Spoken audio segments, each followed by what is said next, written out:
মাছের এই রেসিপিটা কিন্তু আমরা কম বেশি সবাই অনেক পছন্দ করি। আপনারাও কিন্তু সবাই কম বেশি এই রেসিপিটা পছন্দ করেন। আমার ভিডিওটা যদি প্রথম থেকে শেষ পর্যন্ত দেখেন তাহলে বুঝতে পারবেন আমি রেসিপিটা কিভাবে তৈরি করেছি। অনেক মজাদার একটা রেসিপি। আশা করি সবাই ধৈর্য দিয়ে সম্পূর্ণ ভিডিওটা দেখবেন।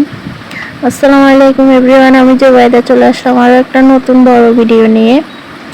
আজকে আপনাদের সাথে মাছের একটা অসাধারণ রেসিপি শেয়ার করব। প্রথমে আমি পেঁয়াজ, কাঁচামরিচ, তারপর রসুন বাটা দিয়ে মাছগুলোকে হালকা করে ভেজে নিয়েছি পেঁয়াজের মধ্যে। এখন যখন মাছগুলো ভাজা ভাজা হয়ে এসেছে তখন আমি একে একে মশলাগুলো দিয়ে দিলাম মরিচের গুঁড়া পরিমাণ মতো, হলুদের গুঁড়া, তারপর সামান্য পরিমাণ লবণ। যেহেতু আগে আমি মাছ ভাজার সময় একটু লবণ দিয়েছি, তাই এখানে মাছ ভেজে আবার সামান্য পরিমাণ লবণ দিয়ে দিলাম।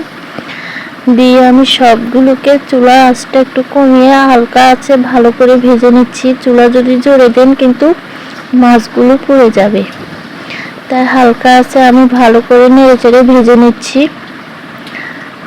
দেখেন আমি ভালো করে নেড়েচেড়ে এগুলোকে ভেজে নিচ্ছি।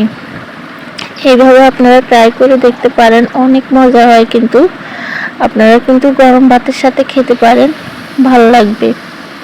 দিয়ে দিলাম পরিমাণ মতো গরম পানি। চাইলে আপনারা ঠান্ডা পানিও দিতে পারেন, কোনো সমস্যা নাই। যেহেতু আমার গ্যাস নাই, গ্যাসের সমস্যা, তাই আমি গরম পানিটা আগে থেকে করে রাখি, এতে করে তরকারি তাড়াতাড়ি হয় গ্যাস কম থাকলেও। দেখেন আমি কাঁটাগুলোকে উপর থেকে উঠে ফেলে দিচ্ছি। এখন আমি মাছগুলোকে উঠিয়ে নিব, উঠে কাঁটাগুলো ফেলে দিব। এক পর্যায়ে আমি এখানে টমেটো দিয়ে দিলাম, টমেটো দিয়ে ভালো করে নেড়েচেড়ে নিব। দেখেন আমি টমেটোগুলো দিয়ে দিচ্ছি। টমেটো দিয়ে আমি ভালো করে সব কিছু একসাথে নেড়েচেড়ে নিব হালকা আছে।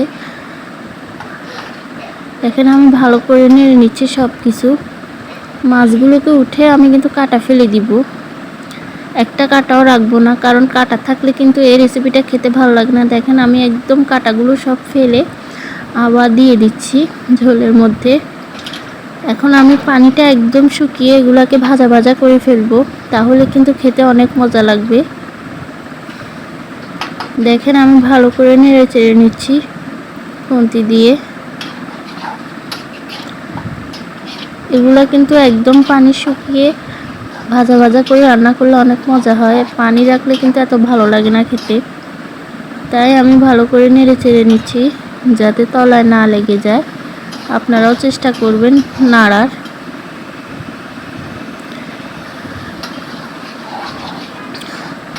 এই রেসিপিটা আপনারা বাসায় কিন্তু ট্রাই করে দেখতে পারেন, খেতেও ভালো লাগে